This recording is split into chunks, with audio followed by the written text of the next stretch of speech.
CET चाहे graduation level का हो, चाहे सीईटी 12th लेवल का हो,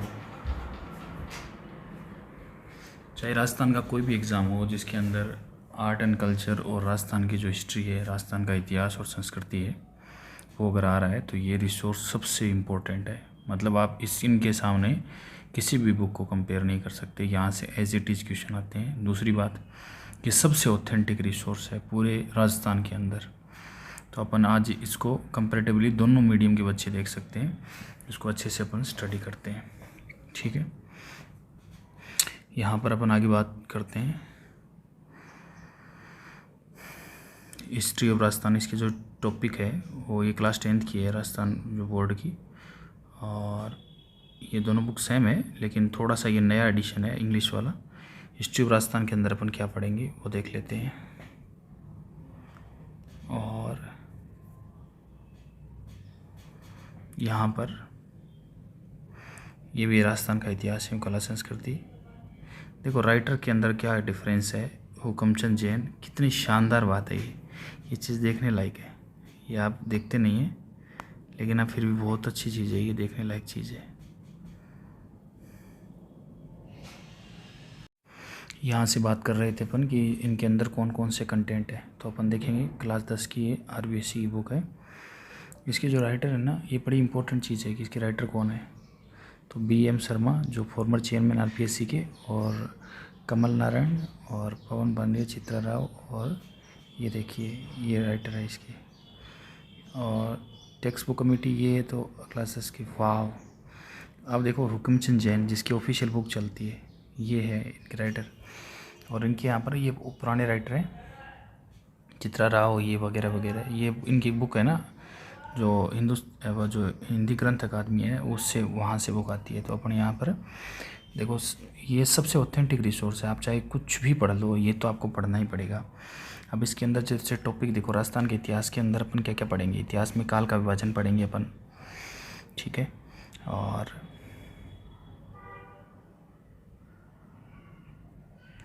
दूसरा अपन क्या पढ़ेंगे, हिस्ट्री ऑफ राजस्थान के अंदर division of period of Indian history, prehistoric Rajasthan, prehistoric stone, middle age, post stone age, metal age. ये सब अपन टाइम के बारे में पढ़ेंगे, जो टाइम का पार्ट है। प्रागैतिहासिक काल और राजस्थान के पूर्व पाषाण काल, मध्यकाल, इसके बारे में पूरा कंप्लीट पढ़ेंगे। तो अभी अपन स्टार्ट करते हैं टॉपिक वाइज। और मतलब ये टॉपिक आप एज इट इज़ मिला लेना, चाहे वो अपकमिंग एग्ज़ाम कोई सा भी हो, चाहे वो एग्ज़ाम आपका सीईटी का हो, चाहे वो एग्ज़ाम आपका सीईटी का हो, चाहे वो एग्ज़ाम ग्रेजुएशन लेवल का हो, चाहे वो 12th लेवल का हो, चाहे वो एग्ज़ाम आपका आरएएस का हो, चाहे वो एग्ज़ाम आपका आरपीएससी एसआई का हो। अगर आरपीएससी एसआई का हो, कोई भी वो एग्ज़ाम हो, चाहे वो एलडीसी का एग्ज़ाम हो, चाहे वो एग्ज़ाम आपका रीट का हो, सबसे ऑथेंटिक रिसोर्स अगर कोई राजस्थान जीके का, वो ये है। कोई भी एग्ज़ाम हो, राजस्थान का ऐसा एग्ज़ाम जिसके अंदर ये पूछ रखा हो, राजस्थान का आर्ट और कल्चर अगर पूछ रखा हो, तो ये सबसे बेस्ट रिसोर्स है। अगर आर्ट और कल्चर पूछ रखा हो तो ये सबसे बेस्ट रिसोर्स है। आगे चलते हैं अपन, टॉपिक वाइज दे रखा है राजस्थान का इतिहास। अपन सबसे पहला टॉपिक देखते हैं, पहले हिस्ट्री ऑफ राजस्थान इंट्रोडक्शन, ये देखते हैं अपन पहले। सबसे पहला टॉपिक यही देखते हैं, आगे चलते हैं।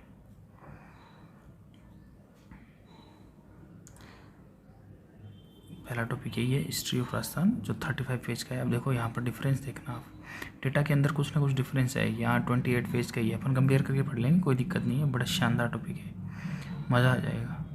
सबसे अच्छी बुक है ये, मान लो आप। और लास्ट में जो पूरा पेज पढ़ाने के बाद में मैं आपको मार्क और करवा दूंगा कि यही इंपॉर्टेंट है। जैसे इस टॉपिक के अंदर, जैसे मैंने पहले ही है ना, मतलब तैयार कर रखा है अलग से ही, इसको पहले मैंने कई बार पढ़ रखा है। तो इसके अंदर राजस्थान का जो इतिहास है, इसके अंदर मतलब सबसे जो पहला इम्पोर्टेंट है कि 1949 से पूर्व राजस्थान नाम से किसी भौगोलिक इकाई का अस्तित्व नहीं था। ऐसा माना जाता है कि 1800 से में सर्वप्रथम जॉर्ज थॉमस ने भूभाग को राजपूताना शब्द का प्रयोग किया था। तो मतलब इसका मतलब ये है, आगे है 1829 में annals and antiquities of the Rajasthan colonel James Tod ने, और 1829 में ये नाम ले दिया। और annals and antiquities of Rajasthan एक जो बुक दिखी थी कर्नल जेम्स टोड की, उसके अंदर इसका नाम रायथन और राजस्थान आ गया। और 30 मार्च 1949 को इसका नाम रियासतों का एकीकरण होने के बाद सर्वसम्मति से रखा गया।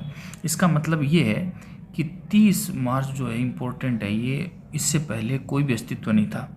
तो 1949 से पूर्व राजस्थान नाम से किसी भौगोलिक इकाई का अस्तित्व नहीं था। और सबसे पहले क्या है, 1800 के अंदर जॉर्ज थॉमस ने, ये इम्पोर्टेंट है, राजपूताना शब्द का प्रयोग किया।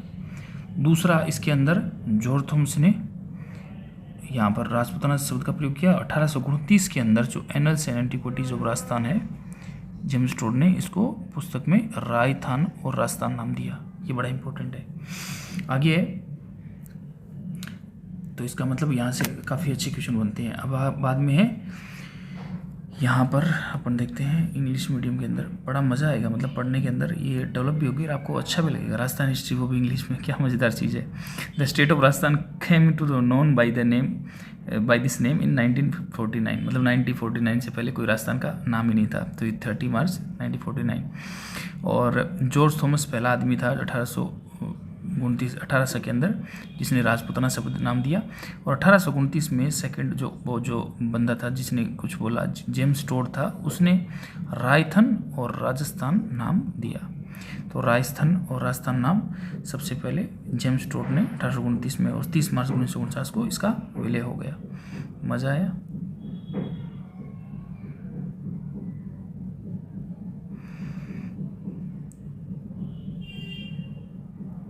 आगे देखते हैं अपन। सबसे पहले यहाँ पर प्राचीन साहित्यों और अभिलेखों में वर्तमान राजस्थान के विभिन्न नाम मिलते हैं। तो सबसे पहले मतलब अलग अलग नामों से जाना जाता था। तो सबसे पहले जैसे मान लो यहाँ पर लिख रखा है कांठल, माही नदी के पास प्रतापगढ़ का भूभाग। यहाँ पर आपने देखो कुछ आगे देखो, भौगोलिक विशेषताओं के आधार पर कुछ क्षेत्र वहाँ की बसी बस्तियों के नाम जाने जाते थे।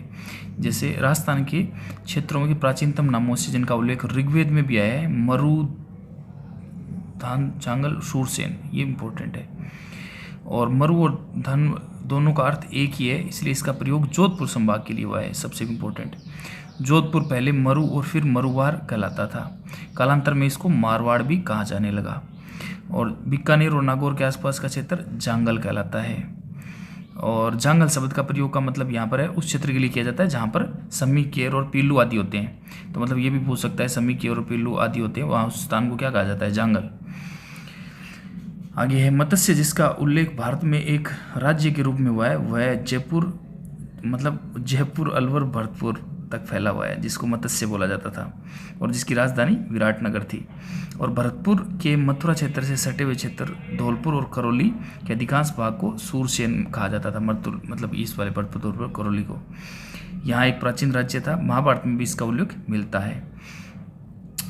और सबसे भौगोलिक विशेषताओं के आधार पर भी कुछ नाम लिखिए था। जैसे मान लो माही नदी के आसपास का प्रतापगढ़ का भूभाग कांठल कहलाता था। ये बड़ा इंपॉर्टेंट है।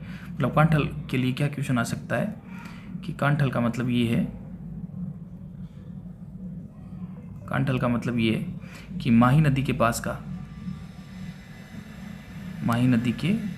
का प्रतापगढ़ का भूभाग,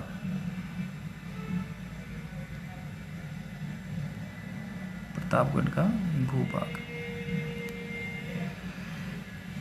तो कांठे मतलब नदी के किनारे हुआ कांठे पड़ता है, इसलिए इसको कांठल बोला जाता है। कांठे पड़ता है इसलिए इसको कांठा बोला जाता है। और 56 गांवों के समूह के कारण इसको 56 का मैदान भी कहा जाता है। 56 गांवों के समूह के कारण इसको 56 का मैदान भी कहा जाता है। ये यहाँ की बात हो रही है। आगे चलते हैं। देखो इंग्लिश में देखो बड़ा मज़ा आएगा। इसका मतलब मैं आपको बता देता हूँ एक बार फिर से थोड़ा सा कि भैंसरोडगढ़ से लेकर बिचौलिया तक का क्षेत्र जो है उसको ऊपर माल के नाम से जाना जाता है। उदयपुर के आसपास का क्षेत्र है उसको गिरवा नाम से जाना जाता है। और जैसलमेर का प्राचीन नाम मांड था। डूंगरपुर बांसवाड़ा क्षेत्र में बांगड़ कहलाता है।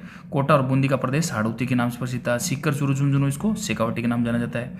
अभी नाम मैं आपको एक बार फिर से बता देता हूँ। देखो इंग्लिश मीडियम वाले मतलब निराश होने की जरूरत नहीं, कितना शानदार चीज़ दिख रही है। The ancient literature and the inscription we come across the different names for the different territories of the present Rajasthan. Some areas was named after the geographical character, geographical character के आधार पर भी बांटे गए, ठीक है ना।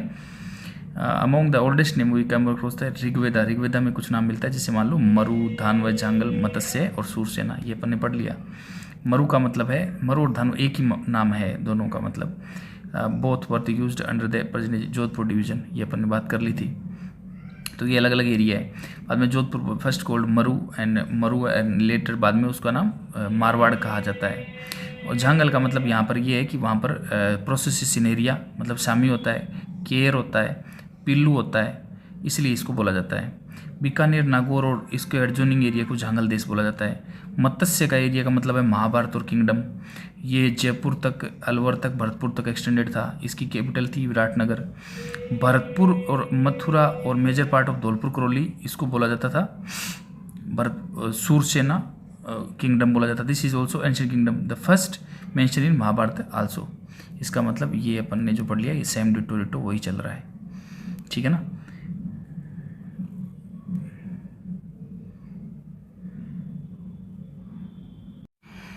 तो मैप में अपन क्लियरली देख सकते हैं कि जो ऊपर ऊपर वाला पार्ट है इसको योद्धे बोलते हैं।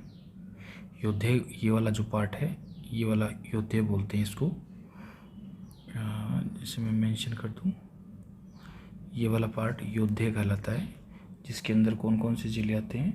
गंगानगर, हनुमानगढ़, गंगानगर और हनुमानगढ़। दूसरा हनुमानगढ़। अगर मैं मान लो मांड की बात करूं तो इसके अंदर कौन कौन से एरिया आते हैं, मतलब मांड जाती रहती है यहाँ पर, इसको मांडधरा बोलते हैं। जैसलमेर वाली साइड ये मांडधरा बोलते हैं इसको। तो अपन ने अलग अलग देख रखे हैं, ये शेखावाटी, सीकर चूरू झुंझुनू। फिर अपन ने यहाँ पर देखा है सीकर चूरू झुंझुनू देख लिया। ढूंढाड़ देख रहे हैं अपन, जयपुर, दौसा, टोंक, सवाई माधोपुर। जयपुर, दौसा, टोंक, इसके अंदर कौन कौन से आएंगे? जयपुर, दौसा, टोंक और सवाई माधोपुर। और उसके बाद में अपने पास है यहाँ पर राठ, अलवर ज़िले की मुंडावर। राठ यहाँ पर अलवर ज़िले की मुंडावत, यहाँ पर इसको ये वाला एरिया मेवात है और यहाँ पर एक छोटा सा एरिया उसको बोलते हैं राठ, ठीक है ना। ऐसे एरिया पुराने। फिर मत्स्य प्रदेश, जिसको मत्स्य बोलते ही हैं अपन, ठीक है ना। मत्स्य वाला एरिया कौन सा है? राठ और मत्स्य, ये दोनों को जिनको मेवात बोला जाता है। यहाँ पर है मत्स्य, यहाँ पर है मत्स्य। मत्स्य के अंदर कौन कौन से आते हैं? राजस्थान मतलब अलवर, मारवाड़, पोखर और इसको बोलते हैं धुंधड़, मेवात, मेवाड़, अरावली, धांध, ऊपरमाल, हाड़ौती और बागड़, और एक आता है वागड़, बागड़। यहाँ पर ये गलत लिखा हुआ है, तो मतलब अंग्रेजी में अलग तरीके से बोलते हैं इसको, क्योंकि अभी मैंने आपको यही बताया था ये वागड़ है, असल के अंदर बागड़ नहीं है। इसको अंग्रेजी में से बोलते हैं अपन, ये आपका वागड़ है और बागड़ यहाँ पर है झुंझुनू के पास, ये है बागड़। अभी अपन ने देखा था। इतिहास में काल विभाजन के बारे में देखते हैं अपन। मोटे तौर पर मानव इतिहास के कालों को तीन भागों में विभाजित किया जा सकता है। एक तो प्राक काल, आद्य युग, एक ऐतिहासिक युग, एक प्राक इतिहास से उस काल को कहा जाता है। प्राक युग जो होता है ना, प्राक युग जो सबसे पहला है उसको कहा जाता है जिसके ज्ञान के कोई लिखित साक्ष्य उपलब्ध नहीं है, मतलब अपने पास लिखा हुआ कुछ भी उपलब्ध नहीं है उसका, अर्थात मानव लेखन कला से अपरिचित था प्राक काल के अंदर। आद्य युग की संज्ञा उस काल को दी जाती है कि जिसके लिखित साक्ष्य उपलब्ध तो है लेकिन अपन पढ़ नहीं पा रहे, अस्पष्ट है, लिपि का ज्ञान नहीं है अभी तक अपन को। और ऐतिहासिक युग जो लास्ट उसके बाद में है, उस काल को कहा गया जिसे सुपठित लिखित साक्ष्य उपलब्ध है और इन अर्थों में भारतीय इतिहास के कालक्रम को इस प्रकार विभक्त कर सकते हैं। तो सबसे पहले अपन बोल देंगे कि सबसे पहले कौन आया, प्राक युग। बाद में कौन आया अपने पास, आद्य युग। बाद में आया ऐतिहासिक युग। ऐतिहासिक युग ये हो गए 3 युग। इसको अंदर अंदर अंदर अंदर इसके पार्ट और ओपन करते जाएंगे। आगे चलते हैं अपन। ये तीनों अपने 4 हो गए। आगे प्राग ऐतिहासिक अपन स्टार्ट करते हैं। प्राग ऐतिहासिक, प्राग युग में राजस्थान सबसे पहले वाला अपन पढ़ते हैं, जो राजस्थान के क्या हालात थे उस टाइम, राजस्थान का कैसा था। अभी अपन देखो थोड़ा सा ये इंग्लिश के अंदर भी देख लेते हैं। The area around the Udaipur and hilly region is known as Girwa की पर्वत बोलते हैं। आगे division of the ancient name of Jaisalmer का नाम मांड बता रखा है। डूंगरपुर बांसवाड़ा की जो रीजन है उसको बोलते हैं वागड़। वाव, मैंने यही बता रहा था आपको कि वागड़ ही बोलते हैं उसको, यहाँ सही लिख रखा है बिल्कुल एकदम। इसको क्या बोलते हैं, वागड़। और आगे दे रखा है कोटा बूंदी रीजन, इसको हाड़ौती बोलते हैं। सीकर झुंझुनू चूरू कोल्ड शेखावाटी, इसको शेखावाटी बोलते हैं। आगे इसमें ऊपर पूरा भी दे रखा है। ऊपरमाल कौन सा बोलते हैं, जो भैंसरोडगढ़ बिजोलिया वाला जो पार्ट है, जहाँ पर बिजोलिया भैंसरोडगढ़ है। और 56 गांवों का समूह। The middle part of the Pratapgarh Banswara being a cluster of, एक एरिया है 56 गांव, मतलब 56 का मैदान बोलते हैं इस क्लस्टर। विलेज ने 56 का मैदान बोलते हैं इसको। कांठाल अपन ने बता ही दिया, नदी के किनारे।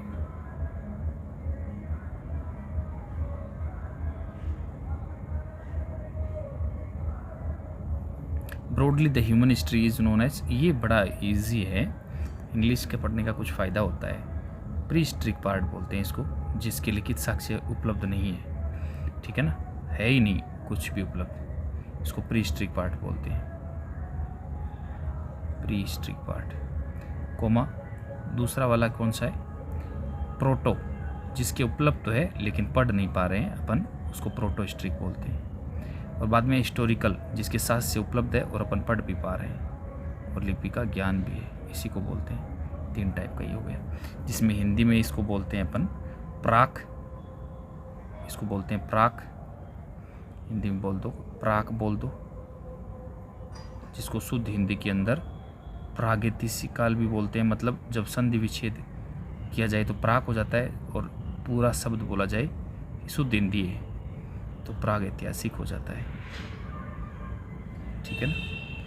और दूसरा काल कौन सा है, आद्य युग, ये कौन सा है, आद्य। और तीसरा कौन सा है, ऐतिहासिक युग, इसको क्या बोलते हैं, ऐतिहासिक। समझ में आगे चलते हैं। बड़ा मज़ा आ रहा है पढ़ने के अंदर सीरियसली।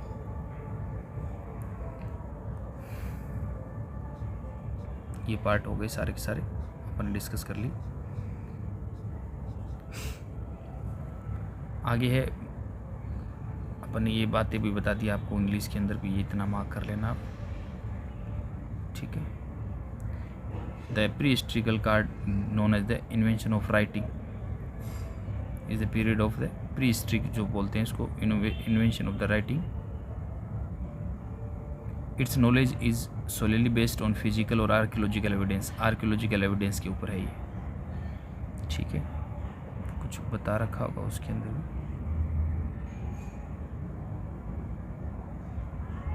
लिखित साक्ष्य उपलब्ध नहीं है, मतलब लेखन कला से अपरिचित था।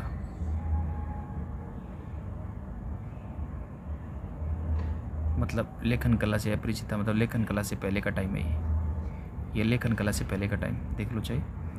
Is the period before the invention of writing. Its knowledge is solely based on the physical और आर्कियोलॉजिकल एविडेंस, मतलब उन्हीं पर, पत्थरों पर, उन पर डिपेंड है। प्रोटो मतलब पढ़ा तो है, लिखा हुआ तो, across the writing sources but which remain undeciphered और literary evidence which has not yet been commit to writing, मतलब लिखे हुए तो हैं लेकिन पढ़ नहीं पा रहे हैं। हिस्टोरिकल वाले कौन से हैं, one which mainly known as the literary source जिनको बोलते हैं अपन पढ़ते हैं। Pre historic part from beginning to Harappa civilization, ये प्री हिस्ट्रिक पार्ट होता है। प्रोटो फ्रॉम हरप्पन टू 600, और 600 के बाद वाला जितना भी टाइम है उसको बोलते हैं हिस्टोरिकल पीरियड।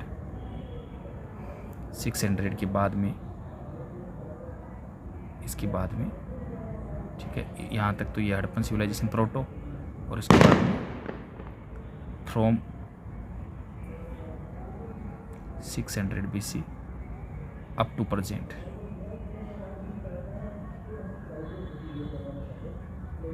इसको बोलते हैं हिस्टोरिकल। ठीक है, आगे चलते हैं।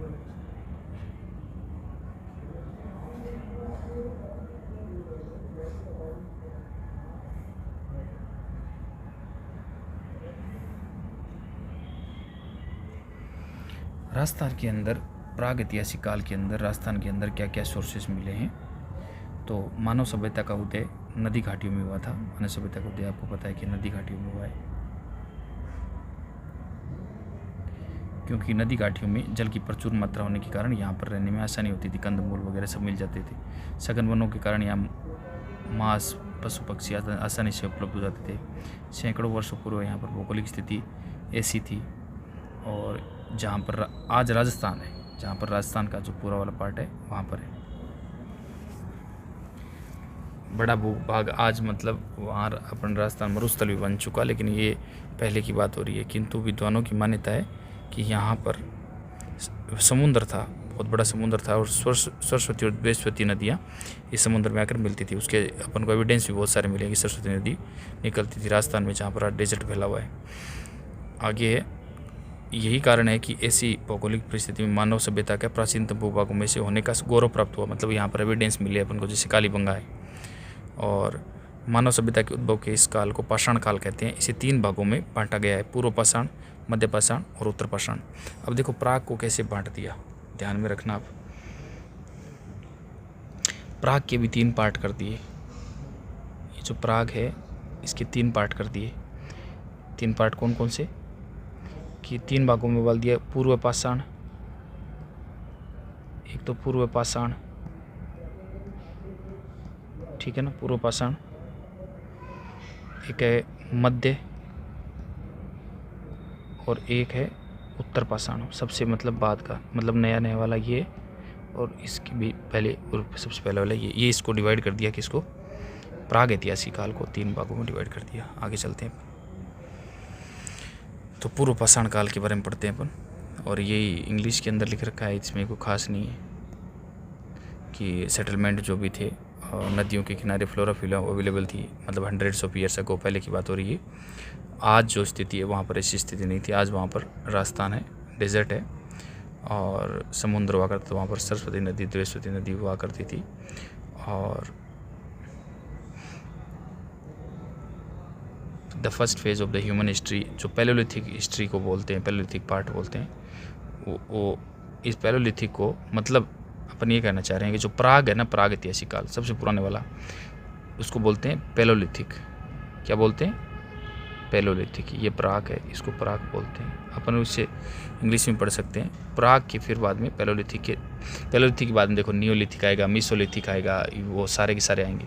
लेकिन पैलोलिथिक के बारे में बात करते हैं। पैलोलिथिक को 3 भागों में बोल दिया अपन ने, जैसे यहाँ पर पूर्व पाषाण, मध्य पाषाण और उत्तर पाषाण बोलते हैं। तो ये हो गया पूर्व पाषाण, ये हो गया पैलोलिथिक, और ये मध्य पाषाण, और ये उत्तर पाषाण, ये हो गया उत्तर पाषाण।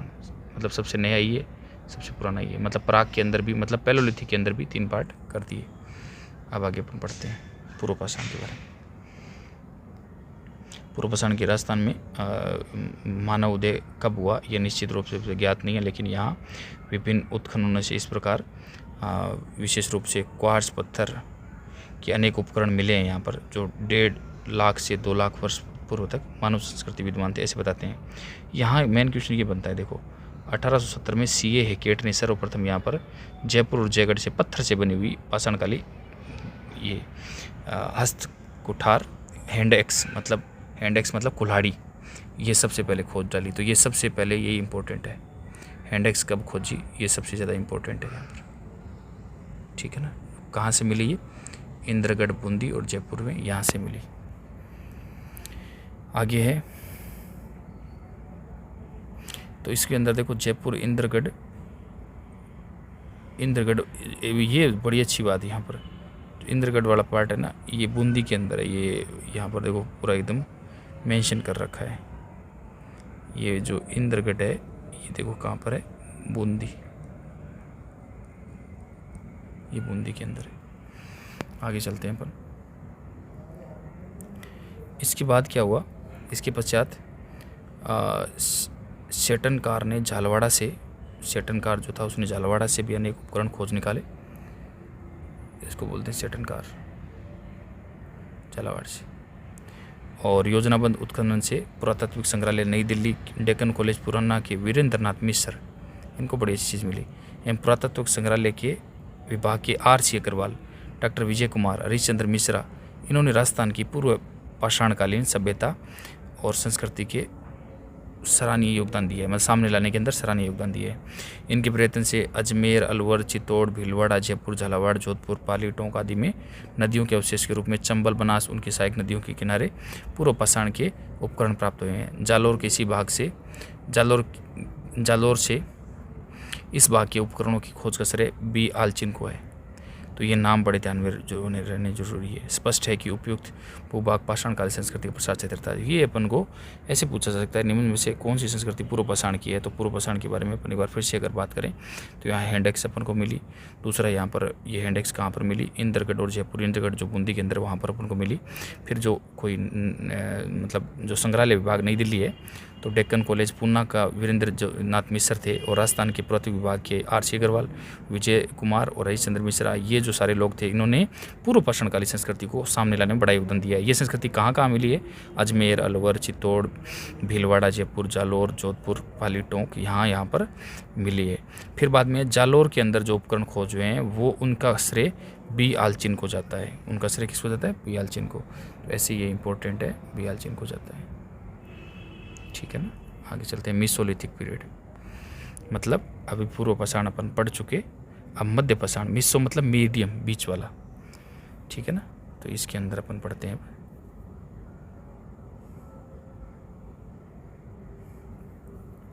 मीसोलिथिक के अंदर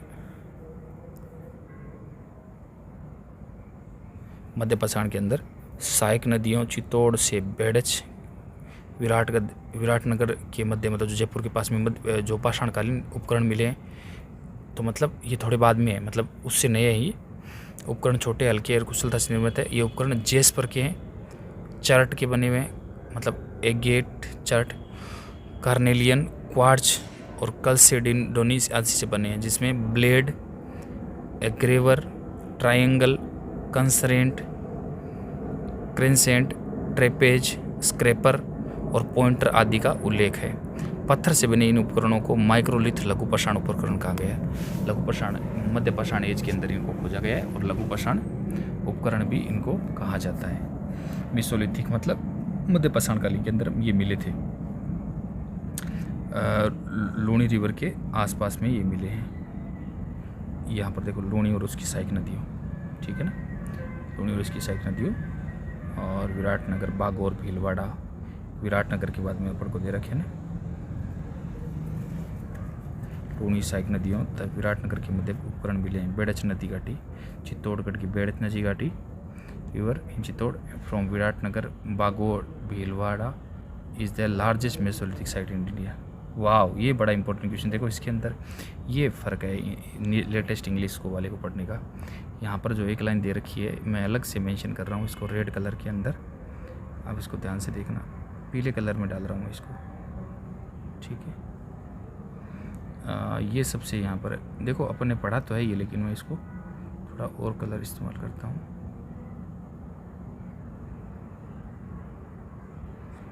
ये जो है ना बागौर, भीलवाड़ा, ये उसमें नहीं दे रखी, अपन देखो पढ़ तो रखिए, लेकिन ये नहीं दे रखा कि Bagore Bhilwara is the largest site in India, ये नहीं दे रखा। Tilwara Barmer is important site of the period. इसका मतलब मीसोलिथिक जो पूर्व पाषाण कालिक की जो साइट थी ना, वो साइट अगर अपन बात करें पूर्व पाषाण कालिक, तो मीसो के अंदर अपन देखें अगर मध्य पाषाण की, तो मध्य पाषाण के अंदर अपन को क्या क्या मिल जाएगी, एक तो बागोर जो भीलवाड़ा के अंदर है, दूसरा तिलवाड़ा, ये किसकी बात कर रहा हूँ, मध्य पाषाण की, मेसोलिथिक की बात कर रहा हूँ। तिलवाड़ा ये बाड़मेर के अंदर है। मैच करने की पूछ लेता, हालांकि सब बुक ये अंदर है, लेकिन दोनों में देखो आप, ये पुरानी वाली 10th क्लास की नई वाली में कितना फ़र्क है इसके अंदर। मतलब ऐसी चीज़ें, इसीलिए इसकी पेज ज़्यादा है, थोड़ी डिटेल्ड ज़्यादा है इंग्लिश वाली, क्योंकि अभी लेटेस्ट छपी है। आगे चलते हैं। The tools of this include the blade, इन टूल के अंदर तो अपन ने सारे पढ़ लिए। These tools are represent improvement the tool making technique, अपन को बताते हैं ये, तो ये वाला भी इम्पोर्टेंट है, याद रखना। ठीक है, मैं फिर से ये लगा देता हूँ।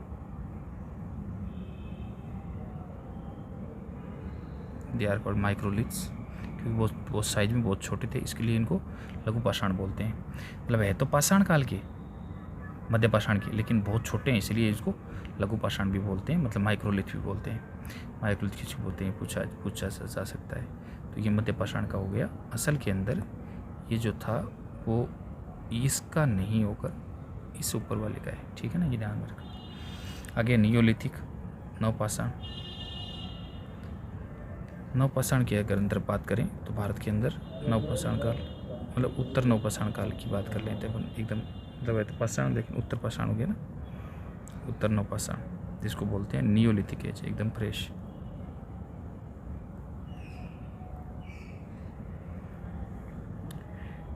भारत के अन्य भागों की भांति राजस्थान में भी उत्तर नवपाषाण की सभ्यता को देवा, नागौर, सीकर, झुंझुनू, जयपुर, तो चित्तौड़, जोधपुर, इन स्थानों से मध्यकालीन सभ्यता के बहुत सारे उपकरण अपन को प्राप्त हुए हैं। तो ये अपन देख लो कहाँ कहाँ से मिले हैं। आगे metals age in India, metal age के बारे में बात करें, राजस्थान में धातु काल। अपन प्राग के बारे में पढ़ रहे हैं, प्राग ऐतिहासिक काल के बारे में, राजस्थान में धातु काल के बारे में पढ़ते हैं। ये अपन पढ़ेंगे कल धातु काल के बारे में।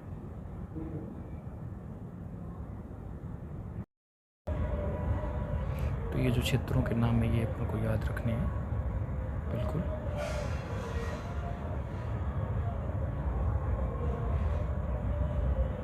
तो क्षेत्रों के नाम अपन याद रख लेंगे। एक बार मैं फिर से रिवाइज करवा देता हूँ। जो चांगल प्रदेश है उसको अपन बोलेंगे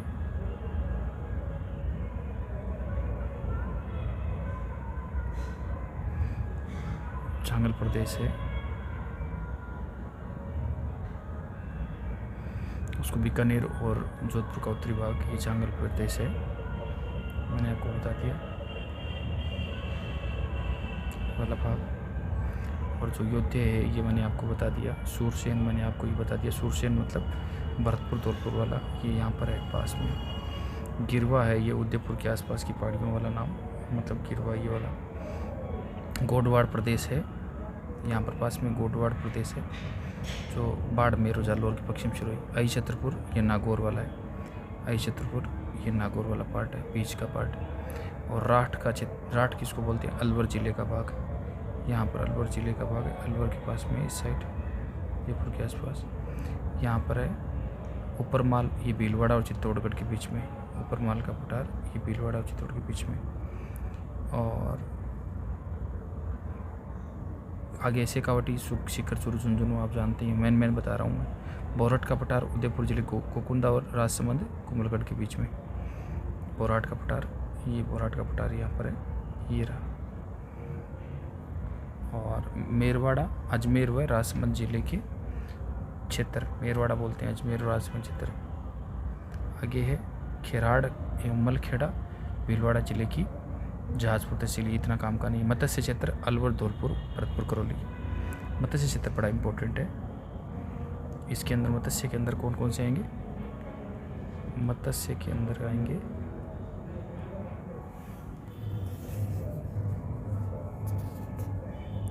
अलवर, धौलपुर,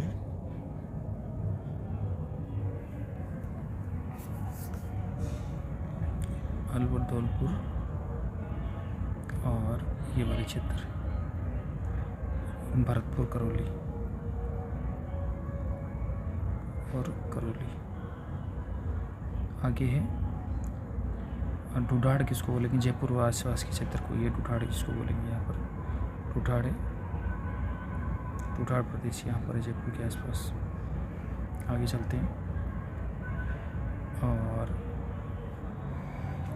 वागड़ किसको बोलेंगे? वागड़, वागड़ है डूंगरपुर वाला क्षेत्र, ये वागड़ है, वागड़ यहाँ पर है डूंगरपुर वाला क्षेत्र, इसको बोलेंगे वागड़, वागड़ डूंगरपुर।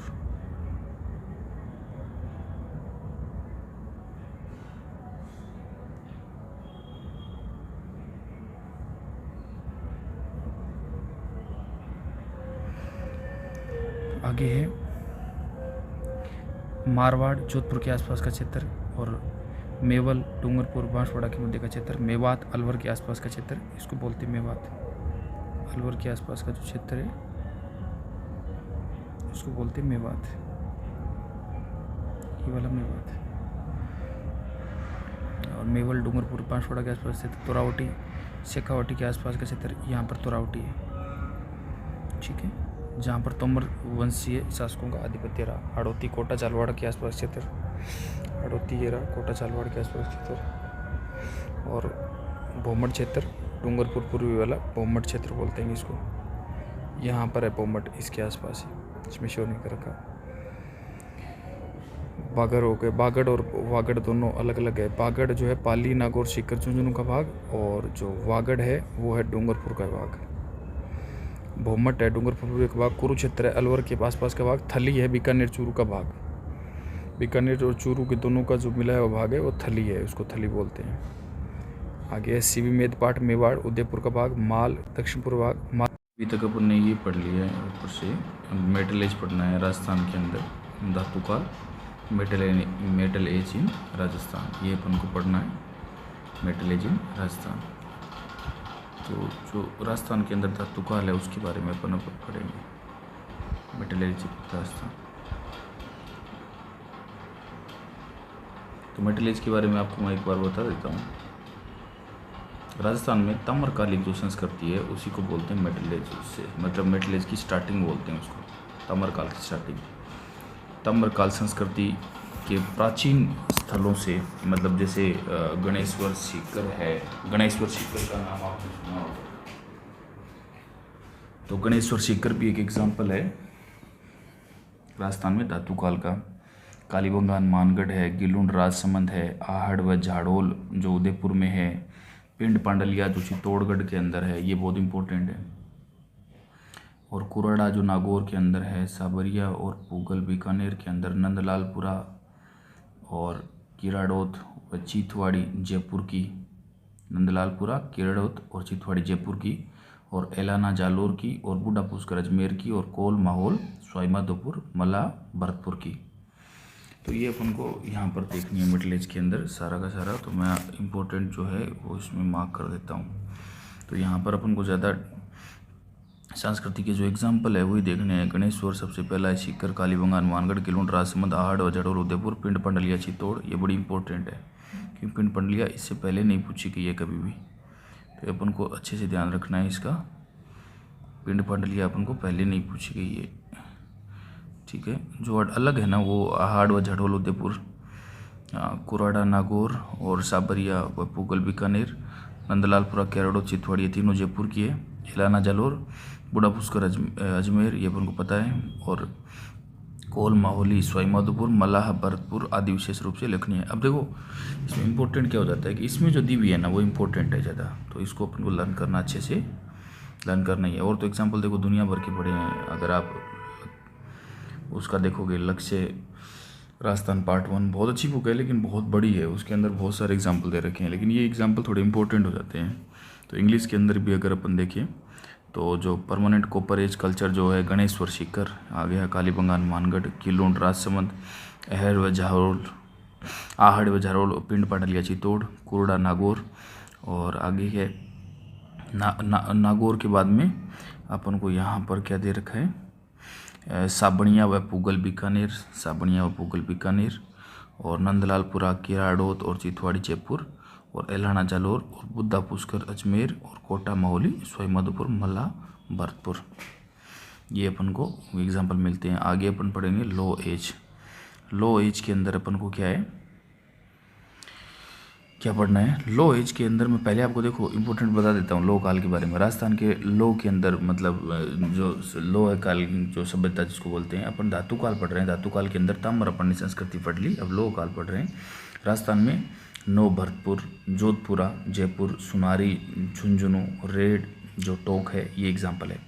लो काल के पश्चात राजस्थान, लो काल के पश्चात भारत के अन्य भागों की भांति राजस्थान में भी स्लेटी रंग की चित्रित मर्द भांड संस्कृति का उदय हुआ है। लो काल के जाने के बाद में भारत में कई अन्य भागों में, मतलब जहाँ पर राजस्थान में भी स्लेटी रंग के चित्रित मर्द भांड संस्कृति का उदय हुआ है। तो ये से पूछ सकता है, ठीक है ना। ये अपन बात करते हैं यहाँ पर जो डायरेक्ट नो भरतपुर और जोधपुरा और सुनारी, चित्तौड़गढ़, रेड आदि स्थानों से लो संस्कृति के उपकरण मिले हैं, ठीक है।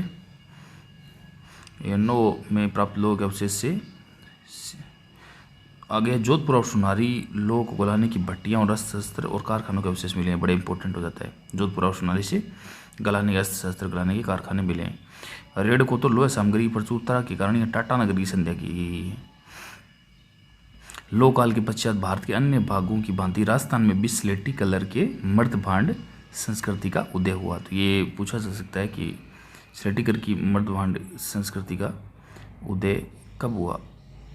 तो लो काल के पश्चात इस संस्कृति के अवशेष विराटनगर, जोधपुरा, जयपुर और सुनारी नयादेव में मिलते हैं। 600 ईस्वी पूर्व हुआ और ये अपन ने ये डिटेल में कंप्लीट कर लिया। आगे है आयरन एज का, इसके एग्जाम्पल लेते हैं। नो भरतपुर, जोधपुरा, सुनारी, झुंझुनू और रेड और implement weapons have been found and the iron implement tools from Noh are important source of the fix and date advent of iron age के बारे में ये बताते हैं। जोधपुरा और Sunari remains the furnace of the forging weapon, मतलब बनाने और कारखाने मिले हैं अपन को। टाटा नगर की संध्या भी दी गई है। आगे है पेंटेड ग्रेव वेयर कल्चर, मतलब इसका मतलब it continue with the iron age a few centuries later, मतलब आयरन एज के अंदर ही लास्ट के अंदर जो लास्ट वाला टाइम था वो जाना जाता था PGW, मतलब पेंटेड ग्रे वेयर के नाम से जाना जाता था, जिसको अपन ने अभी यहीं पर डिस्कस किया था कि पेंटेड ग्रे मतलब विराटनगर व पेंटेड ग्रे वेयर PGW का उदय हुआ संस्कृति का। स्लेटी रंग की चित्रित मर्दभांड, स्लेटी रंग की चित्रित मर्दभांड संस्कृति इसको ऐसे बोलते हैं। आगे है विराटनगर, जोधपुरा, सुनारी, ये इसके एग्जाम्पल है। आगे एंशिएंट सिविलाइजेशन अपन देखते हैं। अब आगे बहुत शानदार लेकर का ancient civilization of the Rajasthan. तो राजस्थान के अंदर प्राचीन सभ्यताएं अपन देखते हैं। राजस्थान के अंदर प्राचीन सभ्यताएं, कालीबंगा सभ्यता प्राचीन द्वेषवती और सरस्वती नदी घाटी के वर्तमान में घग्गर नदी का क्षेत्र में हड़प्पा सभ्यता से भी प्राचीन सभ्यता। कहने का मतलब ये देखो, कालीबंगा के बारे में अपन को पढ़ना है तो कालीबंगा के बारे में आपको थोड़ा सा पहले ओवरव्यू दे देता हूँ। जो द्वेषवती नदी और सरस्वती नदी है, वर्तमान में जो घग्गर नदी का क्षेत्र है, हड़प्पा संस्कृति का उदय वहाँ पर माना जाता है और वहाँ पर इसका उदय हुआ अवशेष वहाँ पर ही मिलते हैं। राजस्थान के हनुमानगढ़ जिले में ये स्थित है। और कालीबंगा का नाम कहने का मतलब क्यों पड़ा कि चूड़ियों के कारण, खुदाई के दौरान प्राप्त होने वाली चूड़ियों के दौरान 1952 में अमलानंद घोष ने इसको खोजा। 1952 में अमलानंद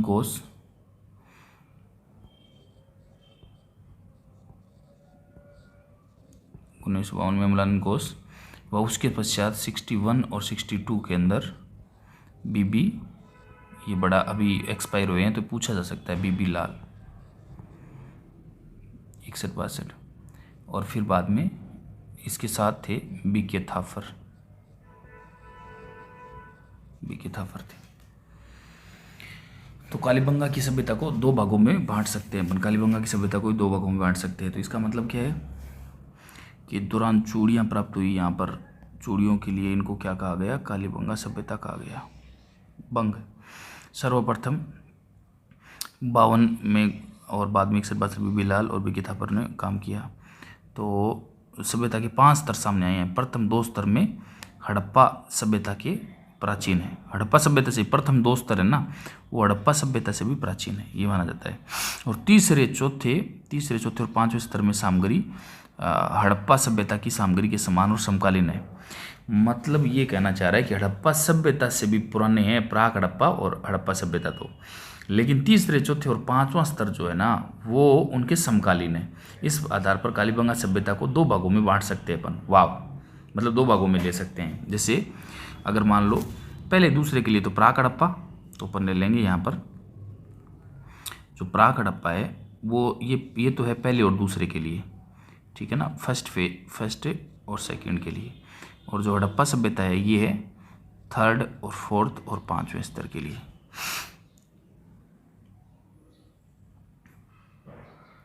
कालीबंगा सुव्यवस्थित रूप से बसा हुआ था पूरा का पूरा, और यहाँ पर 2 भागों में बांट देंगे इसको, प्राक हड़प्पा और हड़प्पा सभ्यता। यहाँ से जूते खेत के भी साक्ष्य मिलते हैं। कालीबंगा से जो मिले कब्रिस्तान है वो यहाँ के निवासियों को मतलब कैसे उनका शवाधान किया जाता था, अंतिम संस्कार कैसे किया जाता था उनकी जानकारी मिलती है। बच्चे की कंकाल की खोपड़ी के अंदर 6 छिद्र मिलते हैं, और जिसके अंदर ये पता चलता है अपन को कि मस्तिष्क के अंदर शोध की बीमारी का इलाज भी प्रमाण माना जाता है। यहाँ से प्राप्त खिलौने, बैलगाड़ी और हवन कुंड, लकड़ी की नाली, बेलनाकार मुहर आदि हड़प्पा सभ्यता के विशिष्ट स्थान हैं, तो ये अपन को मिलते हैं। तो यहाँ पर अपन देखते हैं, यहाँ से बैलगाड़ी, हवन कुंड, लकड़ी की नाली, बेलनाकार मुहर अपन को मिलते हैं। और बच्चे का शव कंकाल तो शवाधान के मस्तिष्क की शोध की बीमारी, और बर्तनों का रंग लाल है जिन पर काली सफ़ेद रेखाएं खींची हुई है। शवाधान पत्ती आपको पता चली गई होगी, यहाँ पर ये कब्रिस्तान में निवासियों की शवाधान पत्तियों के बारे में जानकारी मिलती है, ठीक है ना। आगे चलते हैं, इंग्लिश के अंदर भी अपन थोड़ा सा देख लेते हैं, इसको क्या बोला जाता है। प्री हड़प्पन और हड़प्पन 2 टाइम में इसको डिवाइड कर लिया। और the civilization is in Mangarh district in 6000 year old, ठीक है। Present day Ghaggar riverine area इसको बोलते हैं कालीबंगा। पंजाबी में इसको बेंगल्स कहा जाता है, और Amalananda Ghosh 1952, 61, 62 B B Lal P Thapar undertook the excavation year. और ये बड़ा इंपॉर्टेंट है, 2 लेवल जो है वो इससे भी पुराने हैं, 2 लेवल जो है वो इससे भी पुराने हैं। अभी की था older than the Harappan civilization, ठीक है ना, इसलिए उसको प्री हड़प्पन बोला जाता है। पहला और दूसरा जो है वो अपन ने 5 लेवल बनाए हैं, तो पहला और दूसरा लेवल अपन हड़प्पन के लिए बोल देंगे, और तीसरा चौथा 5वां जो हड़प्पन कालीन समय का ही है। प्री हड़प्पन मतलब जो पहले का है, 2 लेवल पहले के, मतलब इसके अंदर कालीबंगा सभ्यता को ऐसा माना जाता है कि कुछ अवशेष 2 स्तर ऐसे मिले हैं जो प्री हड़प्पा से पुरानी है, और दूसरा उसके समय की है। सन बेक्ड ब्रिक्स यूज़ किए जाते थे, मतलब सूरज की रोशनी में पकाई हुई ईंटें। और रेड और ब्लैक कलर के हो जाते थे बर्तन। 2 क्रॉप्स बोई जाती है वहाँ पर, ये भी अपन को मिला है कालीबंगा के अंदर कि 2 क्रॉप्स बोई जाती है।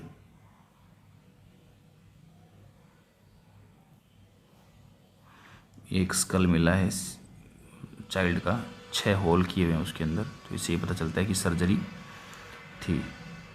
ट्रीटमेंट दिया जाता होगा। बाद में बुल कार्ट का टॉय मिलता है, फायर अल्टार मिलता है अपन को, मतलब हवन कुंड, wooden drain, cylindrical seal, some of the अलग सिग्निफिकेंस। आगे है आहड़ शैली, बड़ा इंपॉर्टेंट हो जाता है ये आहड़ शैली भी। आगे पढ़ते हैं अपन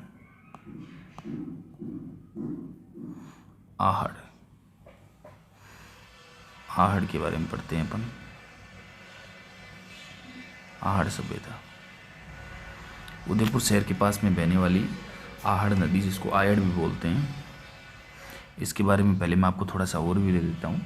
आहड़ नदी का मतलब ये है कि उदयपुर शहर के पास में एक कोई आहड़ नदी बहती है, वहाँ पर पास में नदी के तट के ऊपर उत्खनन हुआ और 4,000 वर्ष पुरानी अपन को पाषाण धातु युगीन सभ्यता मिली। यह सभ्यता एक टीले के नीचे दबी हुई मिली थी, इसलिए इसको धूलकोट भी कहा जाता है। आहड़ सभ्यता को ही धूलकोट कहा जाता है। 1953 में यहाँ पर अक्षय कीर्ति व्यास और उसके बाद रतन चंद्र अग्रवाल और HD सांकलिया ने यहाँ उत्खनन किया। बड़ा इंपॉर्टेंट है, यहाँ पर 3 नाम है, अक्षय कीर्ति व्यास, रतन चंद्र अग्रवाल, HD सांकलिया। आहड़ का दूसरा नाम ताम्रवर्ती नगरी भी मिलता है, तो इतना इंपॉर्टेंट है इसके अंदर। इसको ताम्रवती नगरी भी बोलते हैं, ताम्रवती नगरी भी बोलते हैं। मैंने इसके अलग से नोट्स बना रखे हैं, लेकिन फिर भी एक बार रीड कर रहा हूँ। मैं आपको जो इंपॉर्टेंट चीज़ें बता रहा हूँ ये बहुत ज़्यादा इंपॉर्टेंट है, किसी न किसी एग्ज़ाम में कभी पूछे हुए पूछेगा भी। धूलकोट भी कहा जाता है क्योंकि मिट्टी का टीले के नीचे ये दबी हुई मिली है। कौन कौन एक्सकेवेशन के अंदर था? अक्षय कीर्ति व्यास, रतन चंद्र अग्रवाल, HD सांकलिया, ये थे। धूप में सुखाई ईंटों का प्रयोग करते थे। इसका मतलब सनबर्न ऊपर थी।